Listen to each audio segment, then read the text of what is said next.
What in the world is going on here? I mean, things have gotten so surreal that sometimes I actually have to pinch myself to make sure I'm not having an absurdist nightmare. So let me go ahead and pinch. Ow! Ooh, that actually hurt. What I am talking about at this moment, yes, my friends, is Donald Trump managing somehow to get himself awarded a peace prize, not from the Nobel Committee, but from FIFA. FIFA, yes, the International Organization for Soccer. FIFA stands for Federation Internationale de Football Association. I am probably butchering the name. Yes, FIFA. Now, you may think of FIFA, what a great organization, helping bring soccer, as we say in the US, or football, as everyone else in the world says, a sport that people love, to our televisions and to our stadiums. However, FIFA is not exactly, I don't know, Mother Teresa. FIFA is known historically to be an incredibly corrupt organization. Just 10 years ago, right? 10 years ago in 2015, our Department of Justice announced or revealed a criminal indictment against FIFA executives, 7 of them involved with taking $150 million, yes, $150 million worth of bribes over the past 2 decades. And, you know, it just is so widespread. And even now, if you were wondering, maybe FIFA cleaned up its act. Oh, sure. I'm sure it did. Because that is why presently FIFA, according to New York Times reporting, is facing a class action lawsuit for related to players over transfer rules. So now that we have gotten that clear, I would like to share with you why I am still dumbstruck by the photos of Donald Trump receiving a Peace Prize award from FIFA. FIFA, its inaugural Peace Prize, right? FIFA. You know, we are supposed to be having the World Cup here. And remember how Donald Trump walked off or wanted to walk off with the original World Cup. And so they had to make a replica previously. Well, now FIFA loves him so much and is rewarding him for his disgusting behavior. And let's get to the peace part in a moment, and gives him this award. Now, I'm sure you have seen the photos. And I told myself, these must be Photoshopped, because I have never seen a human being, an adult, look so filled with avarice and pride for something so stupid, like a kid from Charlie and the Chocolate Factory, one of the bad kids, not Charlie or his grandpa Joe, one of the bad kids succumbing to its, sort of lust for fame or greed or something, or gluttony or what have you, some of the messages of this film. So I need to show you the photos because I think you won't believe it. And this is because I want to show you these are real. Here is, my friends, this is Donald Trump's, eating grin. Can you see? I want to make sure that you can actually see what I am talking about here. So if I click on this one, you see, it just blows up right there. Look at his face. And he is next to what is apparently, my friends, this is meant to be a peace prize. And I think you've seen enough laughs about this. This looks like greedy, golden hands clutching at the globe and bringing it to its demise. And look at his smile. The only time I have seen Donald Trump with that big of a smile, my friends, was when he was staring at Loverboy Zohran Mamdani. And I mean that as a compliment to Zoran. Now, here he is after the president of FIFA, Gianni Infantino.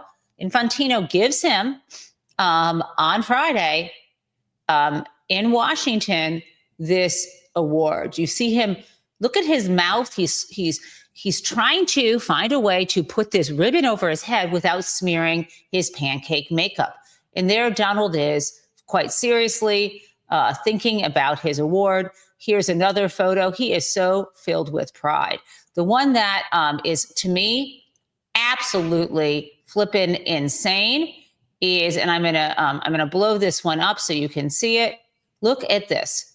I don't need to start a new board here. I'm trying to pull this image up. If you wanted to buy it, sorry, let me go back to this page. Actually, if you wanted to buy this for commercial purposes, you would have to pay a ton of money, but this is not a commercial purpose. Don't you worry.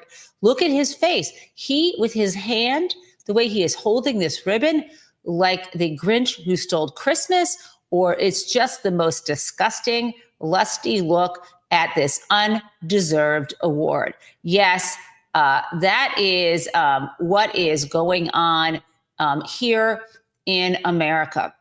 It is utterly shocking to me, but it gets better. Let's talk about this Peace Prize. Peace. While wars are raging around the globe, while the U.S. is capitulating to the Russian interests to allow them to continue to bomb and invade and take land from Ukraine, right? Where we have Trump, and of course, Trump, who is still Putin's puppet. That has never changed.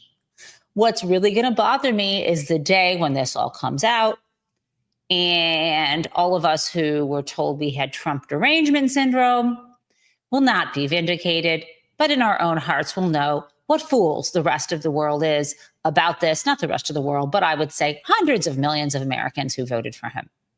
But what is going on? So we've got war raging across the globe. We literally have the United States engaging in murders on the high seas of random fishermen, right?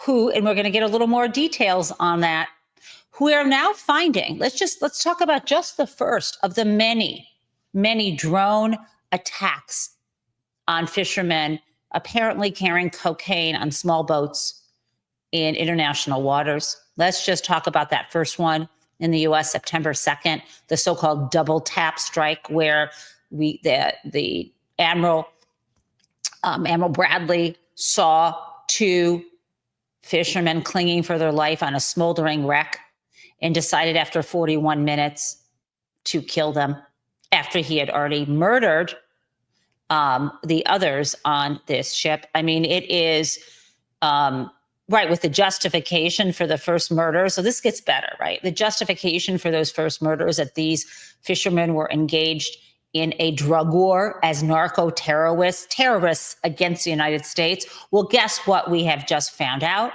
over the weekend? That boat wasn't even headed to the United States, my friends. It was headed to Suriname. And I don't know, Suriname isn't always in the news. And so maybe you would like to see exactly where Suriname is. So allow me now to share my screen so we can do a little geographic lesson about Suriname, because I know I'm not the best at maps. I'll be honest with you. And let's just say, what if Suriname were like near Canada? I mean, it could be, right? I mean, that'd be a little weird, Caribbean to Canada, but let's say it were. Canada is like a mile from where I'm sitting. So yeah, okay. Or what if Suriname was like one of these little islands, near Key West or something? What if? But it's fucking not. Okay, it's not. Let's take a look at where the hell Suriname is. Okay, here's a Google map. Do you see that it is sandwiched between Guyana and French Guyana? Let's move out. Where is it? Holy shit. Let's look. It's in the northern coast of, drumroll please, South America. Let's look at this. There was a ship. So let's just be clear. Are you looking at the same flippin' map I am? Do you see the United States? Right, you do. Do you see Venezuela? Yes, you do. Do you notice that Suriname is southeast of Venezuela and the United States is northwest? I think you flippin' do. So let's just be clear. That boat was not headed to the United States. Mr. I got a peace prize that I am salivating over from the most corrupt sports organization in the world is murdering fishermen in the Caribbean under false pretenses of narco-terrorism, which has never been declared as a war. And these men were not even headed to the United States. I hope you saw that over the flippin' weekend. Now, there's more because Tom Cotton, the lovely, or I shouldn't say lovely, Tom Cotton, this U.S. Senator who is from Arkansas, he is here ready to talk to us about these boats and whether it concerns him that they weren't actually going to the United States, because it would fucking, excuse me, I shouldn't swear. Let me slow down. It would absolutely concern me if I learned that my government lied and I am a senator. Okay? Doesn't concern this bloodthirsty Arkansanian? I think so. Let's play it. You're saying this boat was a threat to the United States, and yet NBC is reporting that Admiral Bradley told the lawmakers the drugs were heading first to Suriname, that's another South American country, and then ultimately to Europe or Africa. How is a boat that's not heading to the United States an imminent threat to this country, Senator? Well, that's one possibility based on the tactics and techniques that we've observed of these drug cartels. They send smaller boats to sea, and then they link up with a larger boat before they continue their mission. I didn't hear that specifically from Admiral Bradley in my briefing, but what we know is that these drug cartels, which are designated foreign terrorist organizations, are trafficking drugs to our shores. And when we have an opportunity to strike one of these boats where the intelligence gives us high confidence that everyone on the boat is a valid target because they are associated with these cartels, then I think we need to strike it. But now, there's other cases when we don't have that high confidence. Now, did you hear this part? Suddenly we're hearing something new. This is like whack-a-mole. We throw a little truth at these people, it pops up, and they hit it down with some other lie, the lie mallet. The new lie is we knew that every person on that ship, we knew their names until we knew they were associated with narco-terrorists. Okay. I'm going to play the rest of this, but I just have to say, if they knew everyone's name and they knew they were associated with narco-terrorists, wouldn't the less lethal thing to do to follow them around and arrest them because you know that they are trafficking drugs into the United States? Wouldn't that be the thing to do? I think so. Because guess what? Just yesterday, there was actually, my friends, a yacht, a lot fancier than these little boats off of the Caribbean, and it was apprehended. This was a ship filled with cocaine off Miami Beach. I'm gonna share this with you. Sorry, Tom. I'm gonna remove Tom for a moment. And I'm going to share this with you to give you perspective. This is a ship off of the Caribbean. We don't need this ad. Thank you, Miami Herald. Okay. See this ship? The Coast Guard this weekend And Customs and Border Patrol seized 3,700 pounds, over a ton of cocaine, worth $28 million from a yacht called the Best Bet, a 65-foot vessel off Miami Beach. And you know what they did? This was on Thursday. You'll never believe what they did. Do you think they took a drone and murdered these guys? No. They just arrested these three men. Interesting. This was considered the largest small boat cocaine seizure since 1995. And I'm trying to understand why these folks weren't murdered. I don't want them to be. But there was, a ton of, let's look at this. Here's all the cocaine that these folks had. And, you have to ask yourself, why the disparate treatment? But let's continue with Tom Cotton, right? About these men. He says they knew who they were, so kill them. Guys, this is more than not normal. It's bloodthirsty, dangerous murder, and we should not be putting up with it.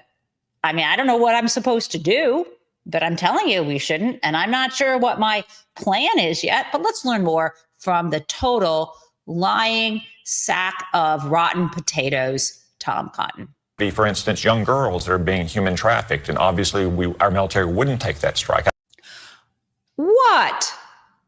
Okay, you wouldn't kill them if there were young girls being trafficked. Oh, Tom, but would you support releasing the files about the girls being trafficked, or would you bow down to a decrepit, disgusting, racist, sexist, incurious, malevolent, sickly, dangerous, demented, corrupt, malignant narcissist who is also formerly best friends with the largest child sex trafficker in the world? Would you do that? Okay, let's continue. I think it's much more likely that we're missing some opportunities to strike these boats and protect Americans because we don't have the same high level of confidence. Senator, is there any hard evidence that shows that this particular boat was headed to the United States? That didn't come up in my briefing. But again, there's... They told the lawmakers... Oh my God, wait. ...boat had drugs on it, that everyone... up in my briefing. But again, there's very reliable, multiple sources of intelligence. That didn't come up in my briefing, whether it was headed to the United States. Dude, you are destined, if there is one, for the burning, fiery pits of hell or some circle in Dante's Inferno that I'm going to handpick for you at some point in my existence. Let's continue. That tells us that this boat had drugs on it, that everyone on that boat was associated with these designated foreign terrorist organizations that are trying to kill American children. But are you comfortable having the United States target a boat in which you have not seen evidence that it's actually heading to the United States, that it's an imminent threat? Any boat loaded with drugs that is crewed by associates and members of foreign terrorist organizations that are trying to kill American kids, I think is a valid target. I'm not just comfortable with it. I want to continue it. Okay. Guys, the senator from Arkansas, who is a hollow suit filled with dirty straw, just said to us that without congressional approval, he thinks the U.S. president and Department of Defense has as a legitimate target anyone they've decided that the Department of Defense has decided is a drug dealer. That's what they call a narco-terrorist. Any drug dealer in any water across the globe, whether they are in a boat headed for America or not, is any foreign national. So if you're not a U.S. citizen, and you are on a boat somewhere and you have ever sold drugs anywhere in the world or even shared them with anybody, you are now a target to be murdered by the United States. That is what he just said. Now, guys, this is like beyond insane. It is, I mean, I don't even know how to begin talking about how insane this is. And let's be clear. Have they, I mean, this is something John Cryer just said. I'm going to share this.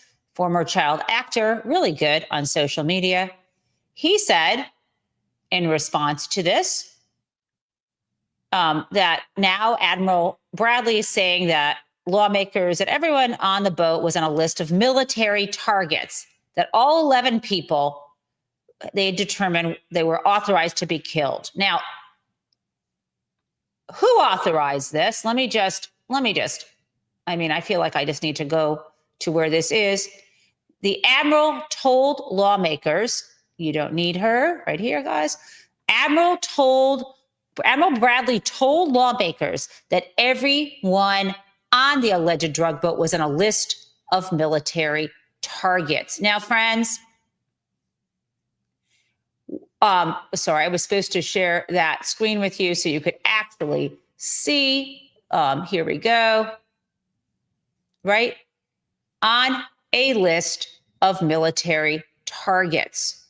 Right? This is insane. Let's play this. This morning, Defense Secretary Pete Hegseth is facing mounting criticism over the airstrikes targeting alleged drug smugglers in the Caribbean. On Saturday, Hegseth would not commit to releasing the full video of a follow-up attack in September that some critics have suggested could be a war crime. NBC's Gabe Gutierrez is at the White House with more. Gabe, good morning. Willie, good morning. While appearing at the Reagan National Defense Forum Saturday in California, Hegseth skirted questions about a public release of the video, saying the administration is reviewing the process to make sure sources and methods were secure. We should note the president himself posted the first part of that strike on social media back then, and just last week said he had no problem releasing video of the second strike. Hegseth is now vowing more airstrikes in the Caribbean, even as he faces growing pressure and is now the focus of congressional investigations. Admiral Frank Bradley, who ordered the follow-up strike, told lawmakers he was given a target list, adding Hegseth told him to destroy the vessel and kill all 11 people on board, and that he was in contact with military lawyers. That's according to two officials and one person familiar with the congressional briefings. Military aircraft overhead. Okay. Wait, I'm sorry. So, guys,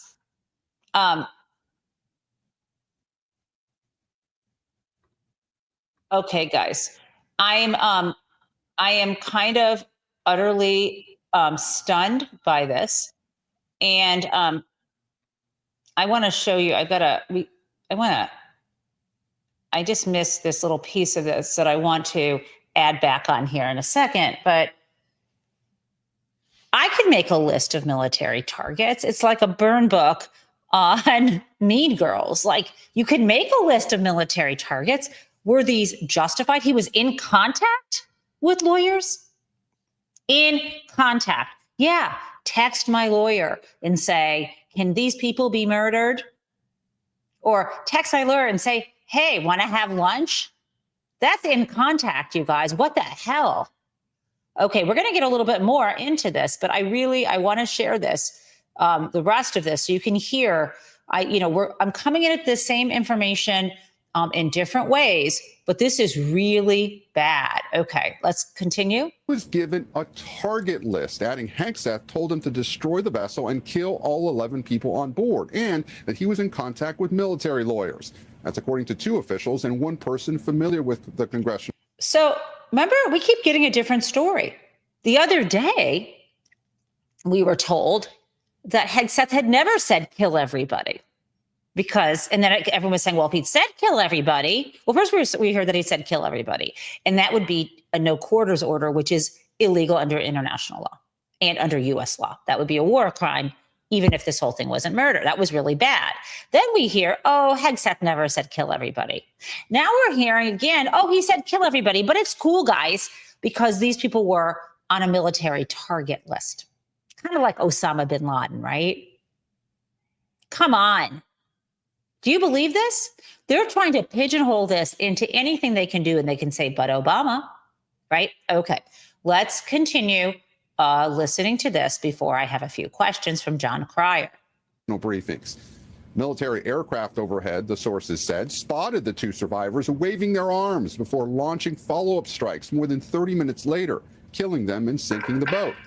Bradley says the boat was traveling from Venezuela to Suriname, another country in South America, and was not headed to the U.S., according to an official and a person familiar with the briefing.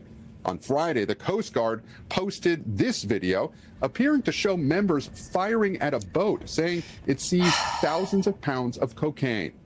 The administration clearly not backing down on its operations in the Caribbean, despite skepticism from skepticism. They're not backing down because of skepticism from lawmakers on Capitol Hill. Skepticism? Folks, this is murder. Now let's talk now back to what I wanted to say that John Cryer said. He said about Matt and Bradley. Bradley says the men they murdered are on a list. Let's see that list. Let's hear the names. Show us the evidence if you have any. Now, of course, they're not going to, even if they made such a list, because they'll claim that they can't because somehow it will give up the secrets. Well, these guys are dead and all their friends know that. So what list? How is this legitimate? Why does the story keep changing? Where I come down on this is Jim Himes. Okay, Jim Himes of Connecticut, who has been outspoken on what we need to see, right? So he is a U.S. rep, congressman from Connecticut. Let's play what he had to say this weekend on Face the Nation. I think it's really important that this video be made public. It's not lost on anyone, of course, that the interpretation of the video, which, 6 or 7 of us had an opportunity to see last week, broke down precisely on party lines. And so this is an instance in which I think the American public needs to judge for itself. I know how the public is going to react because I felt my own reaction. I've spent years looking at videos of lethal action taken, often in the terrorism context. And this video was profoundly shaken. And I think it's important for Americans to see it because, look, there's a certain amount of sympathy out there for going after drug runners. But I think it's really important that people see what it looks like when the full force of the United States military is turned on two guys who are clinging to a piece of wood and about to go under, just so that they have sort of a visceral feel for what it is that we're doing. They were waving their arms. Surrender, cry for help. What's wrong with these people? What's wrong with us that we haven't figured out a way to stop this? What they're doing isn't just cruel, unlawful, unethical, evil. It puts all of us at risk. You think you should feel safe as an American? Anyone, they've put targets on the back of any foreigner in the waters who might be near or on a boat, or let's say they were partying and there was cocaine there. I'm not condoning it, but let's face it. How does it make us safer as Americans when, as we know, the real drug dealer honchos, like El Chapo's family or the former president of Honduras, or even the Silk Road engineer, what was his name? The guy who invented, Ross Ulbricht, who allowed drug trafficking through this Silk Road venture. I mean, come on. There is not a corrupt, wealthy drug peddler who Donald Trump wouldn't get behind pardoning or taking his VIG, his percentage off of. But there's more. Let's shift to our next topic, which is the enigma that is Marjorie Taylor Greene. And this segment of the show this morning is Marjorie says something good, and then Marjorie says something bad. She is the Dr. Jekyll and Mr. Hyde of Congress. Or let's just be clear, she's consistent in her inconsistencies. Let's go ahead and first play what she had to say about how she had her falling out with Donald Trump over the Epstein files. She's on 60 Minutes with Leslie Stahl. Let's play that. You surrender. Did Donald Trump run you out of town? No, not at all. Actually, Leslie, it's more like this, is I said in my statement, I will be no one's battered wife, and I meant it. And I won't allow the system to abuse me anymore. You really feel abused. You know, he did come after you pretty hard. He called you a lunatic, I'm quoting. He said all she does is complain, complain, complain in caps, and then he called you a... I'm seeing some in the chat saying, please don't play her. Listen, this would be time, if you don't want to hear Marjorie Taylor Greene, for you to leave then. I really mean that I make my choices here. I appreciate feedback. This is important to see what she has to say. And I'm going to show you in a moment what an awful person she is too. Okay, let's play. Traitor. So he hit you, whacked you. Yes, he did this in the same time span where President Trump brought in the Al-Qaeda leader that was wanted by the U.S. government, who is now the president of Syria. Then within a week, he brought in the Crown Prince, MBS, who murdered an American journalist. And then he brought in the newly elected Democrat socialist mayor of New York. That was the time span that he called me a traitor. After President Trump called me a traitor, I got a pipe bomb threat on my house, and then I got several direct death threats on my son. On your son? On my son. The subject line for the direct death threats on my son was his words, Marjorie Taylor Greene. Those are death threats directly fueled by President Trump. I told him, I told J.D. Vance, I told them all, sent those directly to them. Response? J.D. Vance replied back to me, we'll look into it. I got response back from President Trump that I will keep private, but it wasn't very nice. Give us a hint of what the president said. Guys, did she just wake up yesterday? This is the man who orchestrated an insurrection, who wanted his vice president, Mike Pence, murdered. He's never been nice. He hasn't been. I mean, this is a guy who said Megyn Kelly had blood coming out of her ears and her eyes and what have you, or whatever he said. Do these people, it is talk about being a battered woman. She is struggling with, and I'm not, no offense to anyone else who's been in a domestic violence situation. What I'm saying is she keeps coming back for more, and she thinks she should be different than anyone else he treated this way. Let's continue. It was extremely unkind. Her life is in danger? Who's that? Marjorie Taylor Greene, she says. Marjorie Taylor Greene. I don't think her life is in danger. Frankly, I don't think anybody cares about her. One of the president's biggest beefs with Greene was about her harping on Jeffrey Epstein. We did talk about the Epstein files, and he was extremely angry at me that I had signed the discharge petition to release the files. I fully believe that those women deserve everything they're asking. They're asking for all of it to come out. They deserve it. And he was furious with me. What did he say? He said that it was going to hurt people. I had asked him, these women are the ones that were hurt. They were raped at 14. They were raped at 16. I watched them stand in front of the press trembling, their bodies shaking as they were telling their stories, many of them for the first time. And I had told him, I said, you know, you have all kinds of people come in the White House. Have these women come in the White House. These women deserve to be heard. So it's complicated because she's right.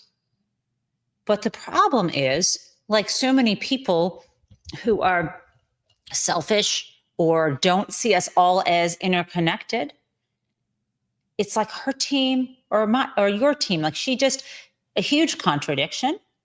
Again, when it's her son, and listen, no death threats should happen. And when it's her son, she cares. But when she was hounding David Hogg, chasing him down the street, someone whose colleagues, his high school friends, had been murdered at Parkland, she was aggressively hounding him. Okay, so let's hear what Leslie Stahl has to say, because she decides to hit that head on. The most toxic political culture, and it's not helping the American people. But you contributed to that. You were out there pounding, insulting people. Leslie, you've contributed to it as well with your Me? own program. Yes, you're accusatory, just like you did just then. I know you're accusing me, but I'm smiling. You're accusing me. I am accusing But we you. don't have to accuse one another. I want you to respond to what you have done in terms of insulting people, yelling at people, and then saying, I'd like for you to respond for that. I don't- No, you can respond I to that. don't insult people. You do, in the way you question, and you're accusing me right now. Okay, so when someone wants to ask you a question about what you've done and ask you to explain, to be accountable, she's saying that's equivalent. Now she's the victim. That's equivalent to her screaming and yelling and attacking people and bringing violence upon them. Okay, this is what we are dealing with now. Before we get to Crazy Town, I do have a couple more stories. First, let's talk about Donald Trump. Now that he's giving himself awards at the Kennedy Center yesterday, where a reporter asked him, I'm sure you'll be able to guess, after, of course, he gets FIFA to give him a peace prize. Let's hear. Imagine, Mr. President, now we know that you've hosted before The Apprentice for many years.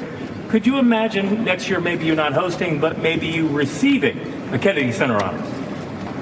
That's an interesting one. I haven't heard of that. But yeah, I think I'm going to nominate myself for next year. Mr. President, every day you have such a big job being. Oh my God. I don't know what's worse. The kind of, I don't know, the sort of unctuous questioning, or his grin, or the beautiful marriage displayed before us. Okay. Let's now talk about some money stuff. You may know that there are a lot of questions about crypto that many of us have. And I've been recently obsessed in writing about and working on a new piece for an academic journal on stablecoin. So it's of great interest to me that the New York Times just posted a story this weekend called How a Cryptocurrency Helps Criminals Launder Money and Evade Sanctions. And I'm going to copy the link here, and I'm going to go back to the article. Sorry, guys, I'm going to give you all in the chat right now a free link if you want to read it after the show. Okay, so let's hear a little bit more about this. This is by Aaron Krolik, and he does welcome tips about stablecoin uses and abuses. So let me just give you the opening paragraph or two so you can see what I'm going to be talking about a lot in the coming days and weeks. Smugglers, money launderers, and people facing sanctions once relied on diamonds, gold, and artwork to store illicit fortunes. The luxury goods could help hide wealth, but were cumbersome to move and hard to spend. Now criminals have a far more practical alternative: stablecoins, a cryptocurrency tied to the US dollar and that exists largely beyond traditional financial oversight. And it goes on from there. So I hope I've piqued your interest in that. We'll be talking more about this week. Okay, let's talk a little Crazy Town. And before I do, let me just give a shout out to our mod squad, right? Amazing. Jason, Deb, and AJ, you welcome everyone into the show. You remind people to hit like. to subscribe for free, and you create this community. I think, and I keep promising to do it, but now for our actual, for the members of the show, and I forget maybe how you become a member. Someone can provide a link. I'm going to have an end of the year. Let's have a holiday party together, like a Zoom holiday party, and we can wear festive clothes and meet together. We had a Zoom meeting in the spring, I think it was, and it was so great to see all of us together in person and just talk about our lives. And I want to do that catch up. So please, if you do that, there I'll explain. But there is on the YouTube website a message place. And what I've done before is I can provide a link there, and then you sign up on. You provide your information on like a Google slide or a Google. It's a Google form, and then I give you what you need. I give you the Zoom link so you can join us, and I'll figure that out for the holiday season. So please do whatever Deb or AJ or Jason tell you need to do to become a member, and then we can all see each other. Okay, let's play some great Crazy Town music.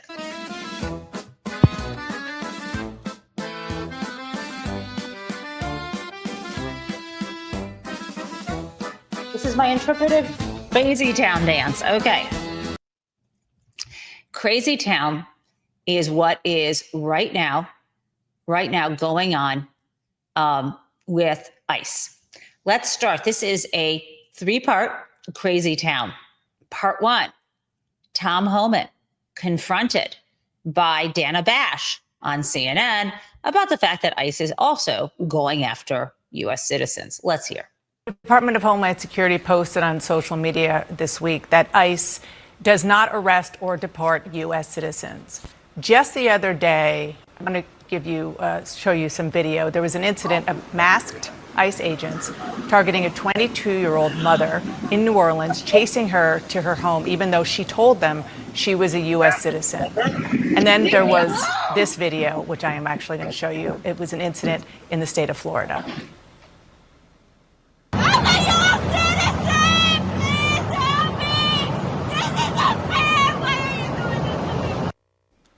Now, she was released once they found her driver's license in her car that said she was, in fact, a U.S. citizen. So if ICE says it doesn't arrest U.S. citizens, why do we keep seeing incidents like the one I just played, so aggressively pursuing people as they say they are lawfully in America? Well, a couple of things. First of all, I started as Border Patrol in 1984. Through my nearly 4 decades of work, I can't tell you how many times an illegal alien claimed to be a U.S. citizen. It happens all the time. But it's getting back to what I just said. Reasonable suspicion. If they have reasonable suspicion, stop and question somebody and shortly hold them and detain them briefly for questioning. If they have reasonable suspicion, they can stop. So do I think there's been 0 U.S. citizens that have been detained for questioning because the reasonable suspicion said they may be in the country illegally and may have an issue with that? But as soon as that questioning is over, if they're U.S. citizens, they'd be released. It takes questioning. This is thanks to what we now call the Kavanaugh stop in the U.S. Supreme Court. Did chasing someone down the street having masked men, your 22-year-old woman, chase down the street to her home, a nurse or a medical professional dragged out of her car, does that look like questioning? This is absolutely insane. And there's more. Part 2 to Crazy Town.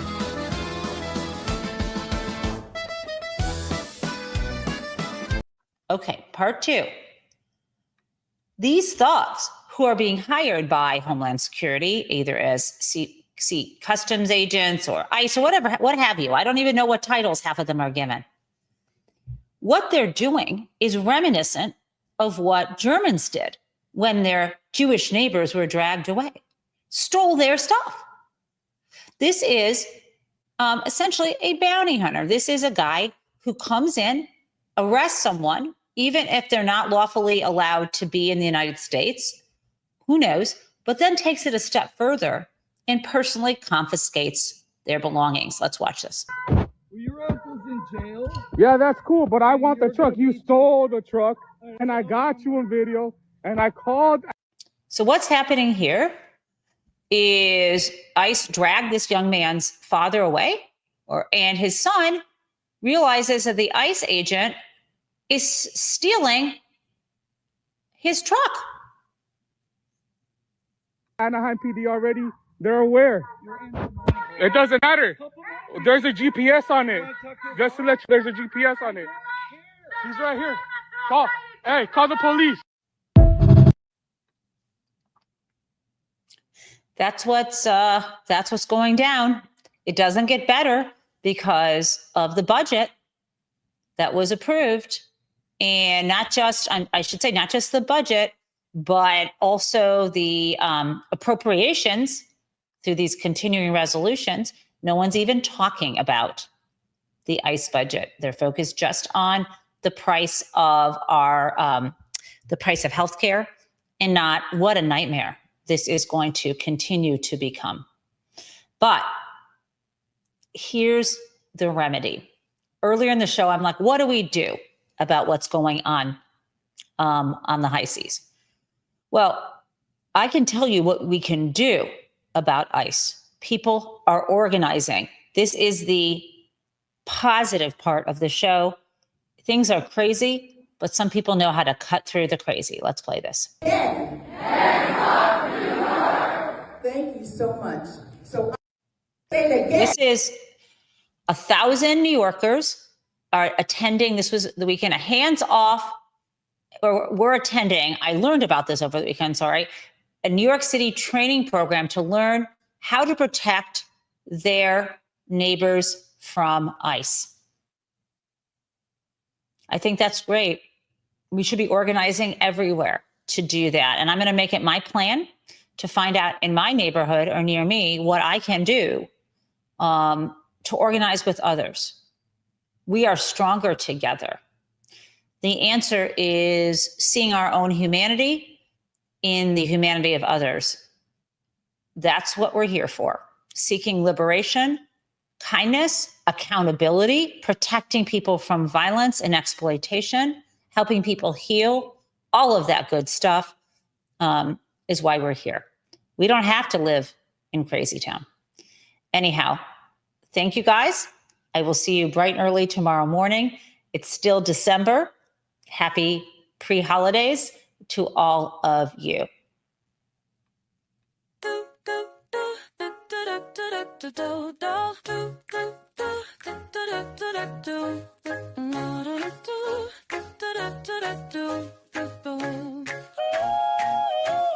Hello, prison mates. It's the Taub show. Well, welcome everyone. Let's learn about what is happening in politics yesterday and today. There was hope, and we are together in this democracy we work for.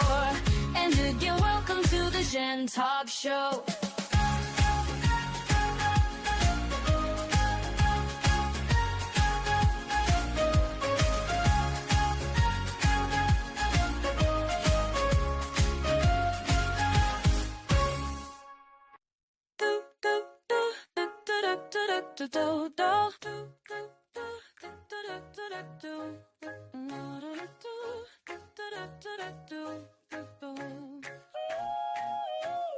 Hello, prison mates. It's the Taub show. Well, welcome everyone. Let's learn about what is happening in politics yesterday and today. There is hope, and we are together in this democracy we work for. And again, welcome to the Taub show.